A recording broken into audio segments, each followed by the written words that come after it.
tu suis les épisodes du podcast Le Web3 Café, tu as probablement compris qu'une nouvelle ère était en train de se dessiner avec celles et ceux qui veulent bien se donner la peine de chercher ce que l'on pourrait faire avec les nouvelles opportunités technologiques et les nouveaux usages offerts par la blockchain, la réalité virtuelle, les NFT et autres joyeusetés du Web3. Si tu suis un peu l'actualité, tu as dû aussi remarquer que de nombreuses marques de luxe ont décidé de mettre un pied dans le Web3 et rivalisent d'initiatives pour nourrir leurs promesses de marques premium. Le métaverse est-il le signe d'une nouvelle ruée vers l'or des marques de luxe ? Pour mieux comprendre ce que font les marques de la fashion avec le métaverse et quel nouvel Eldorado avec ces nouveaux territoires, j'ai invité Clément Fouché, le cofondateur de Metave.rs, la jeune pousse française qui vient de lever 3 millions d'euros pour emmener les marques dans le métaverse. Bonjour à toi Clément. Bonjour PPTC, bonjour tout le monde. Bonjour, et oui, ils sont nombreux, ils vont te poser pas mal de questions. Avant de démarrer, juste en bouche, qu'est-ce que c'est Metave.rs en 2 mots ? Metave.rs, on se nomme une Metaverse Management Platform, une sorte de CMS du métavers, qui a pour vocation d'accompagner les marques dans leur transition métavers, qui puisse gérer l'intégration de leur contenu de manière centralisée dans plein d'environnements qui vont être nombreux et décentralisés. Donc, en fait, vous faites le joint entre ces différents univers, c'est ça ? Oui, c'est ça. On part du constat qu'une marque demain devra gérer sa présence dans tous ces univers-là. Soit elle va faire un petit POC comme ça, à droite, à gauche, soit demain, nous, on est convaincus que ce sera une nouvelle ligne de revenus et qu'elle va le gérer comme un business à part entière. Et du coup, ils auront besoin d'un outil pour pouvoir gérer cette présence-là dans ces univers virtuels. Ouais, puis ne faites pas des POC, des Proof of Concept, faites des MVP, des Minimum Viable Project. Comme ça vous permettra d'aller vachement plus loin et d'améliorer. Alors, moi j'aimerais, parce que tu es venu pour nous parler de fashion et de metaverse, quelle mouche a piqué les marques de luxe ? Elles n'arrêtent pas de faire des trucs là-dedans avec les métaverses, les NFT. Quelle est la mouche qui les a piqués, Clément ? Je sais pas si on peut dire qu'il y a une mouche qui les a piqués. Il y a un vrai enjeu pour les marques de luxe qui est d'aller toucher les jeunes générations, génération Z et Alpha. Et ces univers virtuels, ils sont déjà ancrés à travers les jeux vidéo, les réseaux sociaux dans le quotidien de ces jeunes générations. Là, on se parle plus d'univers virtuels amplifiés à travers les métavers qui vont mêler gaming, réseaux sociaux, commerce. Et donc, par essence, le fait que ça mêle tout ça et que les jeunes passent du temps dedans, c'est normal que les marques s'y intéressent très fortement. Donc ça, c'est normal. Tiens, allez, question d'un peu de curiosité, pendant qu'on enregistre cet épisode du podcast, quelles sont les principales questions que te posent les marques que tu as en face de toi ? Alors, je sais pas si je commencerai par question, mais déjà, j'ai beaucoup de marques qui viennent me voir et qui me disent « je veux faire des NFT » ou « je veux faire du métavers ». Là, il n'y a pas de mal, hein, c'est pas. Donc il démarre par la solution. En fait, il démarre par la solution, mais quelle est la question ? Voilà, c'est ça mon point. C'est ce que je voulais soulever, c'est de se dire qu'en fait, faut voir les NFT comme un moyen. C'est pas du tout une finalité. Le métavers, c'est pareil. C'est-à-dire que on va raisonner objectif. On va se dire quel est mon objectif ? Est-ce que c'est d'aller toucher une nouvelle audience ? Est-ce que c'est de créer une expérience immersive ? Et à ce moment-là, en fait, on va dégrossir. En fait, on va utiliser un framework, un schéma assez classique on part de l'objectif, on va définir l'audience, etc. Et à ce moment-là, on va voir s'il y a besoin de rajouter de la blockchain ou non. Mais en effet, il faut pas venir avec la solution. Il faut plus venir par curiosité, comprendre ce que ça sous-entend, quels sont les enjeux associés. Et à ce moment-là, si ça fait sens, go, on y va. Et là, on accompagne à ce moment-là. Mais il y a des niveaux de maturité, on le voit bien, et je pense que c'est pour ça aussi que tu lances ce podcast pour expliquer et rendre ça accessible, parce qu'en fait, c'est en effet un petit monde de geeks tout de même. C'est des sujets qui sont super récents, super nouveaux dans tous les cas. Donc c'est normal qu'il y ait des différents niveaux de maturité sur le sujet. Donc il y en a pas mal qui viennent nous voir pour nous poser des questions, pour voir sur des cas d'usage, sur des verticales assez peu simples à travailler. Mais voilà. Tu nous parlais des enjeux. Quels sont finalement les principaux enjeux que tu as détectés avec toute l'équipe de Metave.rs ? Alors nous, on se considère comme des fournisseurs d'expériences augmentées en fait. C'est-à-dire que ce qu'on fournit, c'est de l'expérience et les personnes, à travers ce métavers, à travers tout un imaginaire, hein, quand on regarde un PNL de marque sur des NFT, à part les utilités associées, c'est derrière tout le storytelling. Donc, moi, j'ai toujours tendance à dire que et idem, ce que tu disais sur le fait de lancer des POC ou autre, En fait, il y a deux manières d'appréhender le Web3. Il y a une manière où on lance des POC dans tous les sens, sans consistance globale, et on se dit j'achète un land à tel endroit, je fais une activation à tel autre endroit, etc. Et ça, moi, je pense que c'est pas la bonne méthode. Une autre méthode qui est plus d'avoir une vraie feuille de route et de le découper en lots avec des objectifs associés et de le piloter vraiment, enfin, comme un vrai projet de transfo où on sait que les métavers, ça va prendre du temps, même si on peut créer de l'expérience dès maintenant et de l'expérience vraiment forte avec un vrai taux d'engagement, etc. Mais en se disant que voilà, on va entamer ce plan de transfo et ça va prendre, on signe des grands comptes sur 2-3 ans à ce niveau-là, où on découpe vraiment par lot avec des cas hyper concrets de chasse au trésor à la Pokémon Go avec des QR codes pour récupérer son NFT gratuitement, avec des mécaniques où plus on a de NFT, plus on va avoir d'avantages. Bon, des cas d'usage, j'en aurais plein à exposer après. D'accord. Donc, tiens, on va regarder. Je prends les questions. J'attaque. Allez, avec la question de Pauline. Elle nous dit qu'est-ce que tu as vu de plus malin fait par une marque? Qu'est-ce que tu as observé? Donne-nous des secrets. Alors, de plus malin fait par une marque. Alors je suis désolé, hein, je vais pas être très. C'est assez classique dans le milieu du Web3, mais le move qu'a fait Nike en rachetant Artefact et RTFKT, enfin pour ceux qui veulent le googliser, c'est quand même un move de génie, puisque derrière, c'était comment s'approprier une Web3 Vertical Brands. En fait, on avait les DNVB jusqu'à présent. Moi, j'appelle ça les Web3 Vertical Brands, toutes ces marques Web3 qui sont par essence très, très Web3, qui utilisent les codes crypto cool, vraiment street luxe, et qui du coup sont ultra intéressantes pour ces marques de luxe ou ces marques fashion qui vont être sur un autre segment très classique et qui, quand elles vont aller dans le Web3, elles peuvent utiliser ces codes pour aller atteindre ces nouvelles communautés. Et donc, une Nike, qui est une des marques les plus stylées du monde, a fait l'acquisition de ce studio pour faire des collabs, pour lancer plein de capsules. Et je pense que c'était vraiment brillant.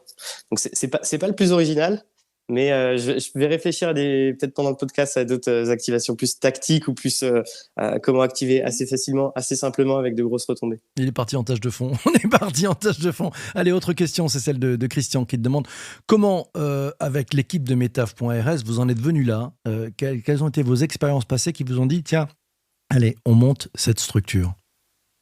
Ouais. Alors, mon frère a une boîte dans la 3D. Il était intégré sur des sites comme le site de Decathlon pour voir en 3D un produit en réalité augmentée s'il tient chez soi. C'est le vélo d'appartement qui tient chez soi. En appuyant sur le bouton, on pouvait le placer, etc. Donc, on avait déjà une petite tech. Ça, c'était il y a un an. Et avec l'arrivée de l'annonce de Meta, tous les changements qui arrivaient, la folie des NFT, on était convaincus qu'il y avait quelque chose à faire et que les marques, en fait, il allait y avoir une vraie décorrélation entre la volonté des marques d'aller dans ces univers virtuels et le manque d'outils associés. Et donc mon frère est venu me chercher. Moi, je vendais des compotes et du lait infantile, donc rien à voir. Moi, j'étais en transformation digitale avec des gros budgets, des budgets médias, etc. Mais c'est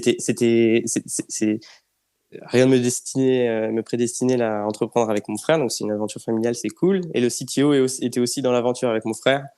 Et le 4e associé devait être apporteur d'affaires pour la boîte de mon frère à la base. Donc, un peu un concours de circonstances, alignement de planètes, mais on s'éclate. Bon, on s'éclate. Alors, tiens, bon, vous vous éclatez. Moi, je voudrais savoir quels sont les principaux challenges que vous rencontrez avec les marques de la fashion, voilà, pour les amener dans ces métaverses et pour qu'ils utilisent votre CMS du métaverse. Ouais, alors les principaux challenges sont, en fait, je dirais pas que les challenges sont tant au niveau du front, c'est-à-dire pas tant pour convaincre les marques, mais plus nous là des challenges de structurer, de faire en sorte. En fait, notre gros challenge est de faire en sorte que notre solution soit templatisée en back-end et fournisse des expériences uniques en front-end, pour que ça puisse à la fois scaler, mais tout en gardant à chaque fois cette unicité. Je te donne un exemple. Alors, attends. En français, ça veut dire quoi? Parce que là, tu nous as mis beaucoup de jargon. On sent la station F, là. Il est piqué à la station F de bon matin. En français, si tu devais l'expliquer à ma maman, qu'est-ce que tu lui dirais? Ouais, c'est vrai que je suis désolé, c'est peut-être un peu costaud pour un lundi matin. En fait, l'objectif, il est de faire en sorte que chaque expérience, à chaque fois qu'on travaille avec un client, l'expérience soit unique, mais que on puisse réutiliser un maximum d'éléments d'une activation à l'autre, notamment technique, pour pas avoir à recoder l'ensemble de l'activation, à faire en sorte qu'on puisse l'utiliser via la plateforme, etc. Donc c'est un vrai challenge compte tenu de la maturité du marché et compte tenu du fait que notre entreprise est somme toute assez récente, parce qu'on a un peu plus de 9 mois.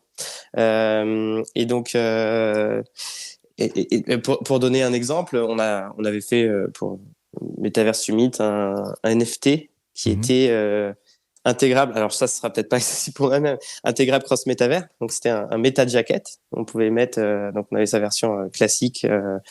Utilisable en réalité augmentée aussi. On avait la version pour intégrer dans Decentraland et un avatar jouable dans l'Alpha 3 de The Sandbox. Donc en fait, avec un même NFT derrière, on pouvait l'intégrer. Donc ça peut paraître simple, mais c'est assez complexe. Et c'est ce type de pain point qu'on est, ce type De point de de douleur, de difficulté. point de douleur. Ouais, voilà, C'est merci. chaud, hein. Maman, elle est contente, c'est bon. Génial. Bon, Donc, je t'ai vas-y. taquiné, je t'ai taquiné, je t'ai taquiné. Tiens, j'en profite pour prendre peut-être la question de Charles. Il te demande, est-ce que c'est facile de parler du métavers avec des experts de la fashion? Je dirais pas que c'est compliqué. Parce qu'en fait, les cas d'usage sont somme toute assez simples hein, sur cette verticale fashion, parce que on comprend bien la notion de se dire, tu achètes un produit physique, tu vas avoir son double digital qui va te suivre partout avec toi à travers les univers virtuels. En fait, cette identité digitale est devenue super importante et c'est clairement les nouveaux marqueurs sociaux. Donc le fait que une marque soit plus présente dans les métavers, le fait que sa marque se suive partout, ou même d'aller, nous on a une mission, on est entre la France et l'Asie. En Asie, l'identité digitale, c'est la folie. Et le fait de pouvoir aller toucher ces communautés à travers ces univers virtuels que sont, il y a notamment Zepeto, qui est un métavers énorme où il y a 30 millions d'utilisateurs actifs mensuels. En fait, pour moi, les marques, l'enjeu, il est pas tant de convaincre les marques fashion d'y aller que d'y aller de la bonne manière et de s'assurer que ce soit pas une activation où il y ait 20 personnes qui testent ta tenue, quoi. Hmm. Quand t'en parles à ta maman, c'est la question que te pose Pauline. Qu'est-ce que tu lui dis? Là, alors, ma mère travaille dans la fashion, elle est vendeuse de vêtements, Ah voilà. donc c'est, ouais, mais Et alors comment elle quand voit on en ça parle, justement? Tiens, comment elle voit ça elle? ouais, elle est pas mal éloignée. Hein. Elle vit à Meine-tout-Salon, c'est à 30 minutes de Bourges et de Vierzon dans le Mhm. Berry, où je suis revenu vivre. Donc elle est pas, elle est déjà Internet, c'était, mais écoute, elle le voit surtout comme une aventure entre deux frangins où on s'éclate et où on est là pour accompagner les marques dans ces univers virtuels. Elle arrive bien à le pitcher. Hein. Je pense que on Mhm. pourrait l'interroger. Elle arrive bien à le pitcher. Elle le prend. Elle voit qu'elle est un peu, que ça la dépasse un petit peu, mais elle est pas du tout dépassée par le. En fait, elle le voyait, on était geek quand on était petit, Mhm. peut-être parce qu'on était au milieu de la campagne, on jouait pas mal aux jeux vidéo, etc. Donc voilà, c'est un peu une forme de continuité quand même. Mhm. Alors tiens, on a aidé hein, ceux qui avaient peut-être un cerveau qui allait exploser. C'est Isabelle qui nous dit mon cerveau a fait exploser, merci d'avoir traduit. Pierre qui nous dit je comprenais rien. Voilà. Tiens, allez, Clément, on attaque le sujet vraiment. Fashion et Metaverse, c'est un nouvel Eldorado, vraiment? Ouais, alors, si on prend quelques chiffres, la Gen Z passerait environ 4 heures par jour d'ici 2025 dans ces univers virtuels. Et quand on parle de chiffres plus marché, le marché juste des NFT de luxe représenterait 56 milliards de dollars d'ici 2030, d'après Morgan Stanley. Le marché du métavers au global, 13 000 milliards, j'imagine que vous en avez déjà parlé pas mal dans ce podcast, mais en tout cas, on se parle d'un marché vraiment colossal. Et le fait que l'identité digitale devienne la norme, le fait que hier, on regardait l'heure sur sa Rolex pour avoir l'air cool, aujourd'hui, on va mettre son board Apes sur Twitter. Et ça, c'est que une petite partie, c'est vraiment pour schématiser de manière très macro, mais oui, enfin, en fait, c'est un marché colossal en devenir qui est déjà très gros parce qu'on peut déjà faire des activations.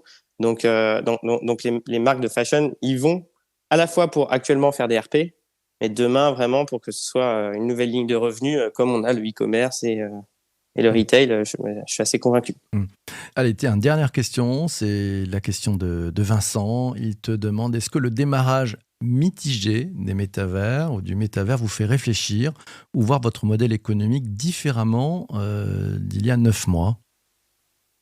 Alors, modèle économique, non. Alors, nous on édite. En fait, notre vision de se dire qu'il faut un outil entre les différents métavers, ça, c'est la vision moyen-long terme. Pour le moment, on peut déjà créer des expériences et des expériences enrichies dès maintenant en mêlant réalité augmentée, réalité. Enfin, nous, on n'est pas sur la réalité virtuelle, on rend ça accessible. On crée par exemple ce qu'on appelle des mini-vers, donc des environnements 3D intégrés sur le site de la marque. On peut choisir son avatar, le pimper avec des NFT de marque qui vont être reliés ou non à des produits physiques. Donc le modèle, ça c'est des projets qui sont assez gros, assez lourds. Donc ça nous permet déjà de bien structurer notre produit. Et on savait que le marché allait se structurer derrière les buzzwords. Là on redescend au niveau de la hype curve, et tant mieux. C'est pour continuer de construire. Donc ça nous fait pas peur en tout cas. On est là pour durer et on sait que voilà, ça va prendre un peu de temps avant que les méga verts n'arrivent, mais ça arrive quand même à vitesse grand V, quoi. Alors, qu'est-ce que c'est les méga-vers? Ah bah, je parle de. En fait, il y a déjà des métavers existants qui sont très chouettes, qui permettent. Mais on est aux prémices de cette nouvelle ère. On est au moment où on se crée un compte Facebook en 2007-2008, sauf que là c'est pour le Web 3. Donc ces mégavers, c'est tous les GAFAM ou autres qui sont en train de créer des environnements virtuels, des métavers, qui vont être soit ouverts, soit fermés, et donc derrière, il va y avoir des enjeux de faire des deals de gré à gré avec eux si jamais il n'y a pas de blockchain intégré. Mais bon. Et en fait, c'est qu'il y a plein de choses en construction. D'accord, on est au tout début en fait. On est au tout début de cette aventure, voilà, c'est pour ça. Eh ben, profitez-en. Merci à toi Clément d'être passé ce matin. Merci beaucoup. Merci, un grand merci. Un grand merci. Merci aussi à toi d'avoir écouté cet épisode du podcast jusqu'ici. Je sais que ça fait du bien, t'écoutes jusqu'ici, ça fait un bien fou à l'algo. C'est très important. Ouais. Et puis si tu peux le partager autour de toi, le faire connaître, le Web3 Café, t'en parles à la machine à café, tu dis j'ai écouté un podcast, c'est génial. Ça décrypte le Web3. Eh ben, c'est sympa, tu fais un peu la pub à la promo. On a besoin de ça, c'est important. Il faut le faire connaître, il faut le partager au plus grand nombre parce que le but, c'est de l'inclusion. Je me suis permis de taquiner un peu mon invité parce que je ne comprenais plus certains trucs. Ben voilà, on va essayer de faire en sorte que le maximum d'entre nous puissent comprendre ce Web3. C'est tellement important qu'on puisse tous le comprendre. Ne nous refaisons pas les problèmes qu'on a eu avec l'électronisme et la non-inclusion numérique. On va essayer de faire la même chose avec ce Web3 pour faire en sorte que plus de monde puisse s'en saisir, puisse en voir les opportunités. Mes amis, merci d'avoir écouté cet épisode jusque-là. Je vous propose que, on va mettre le jingle, c'est ça, ça vous va? Merci beaucoup. Ciao, ciao, ciao.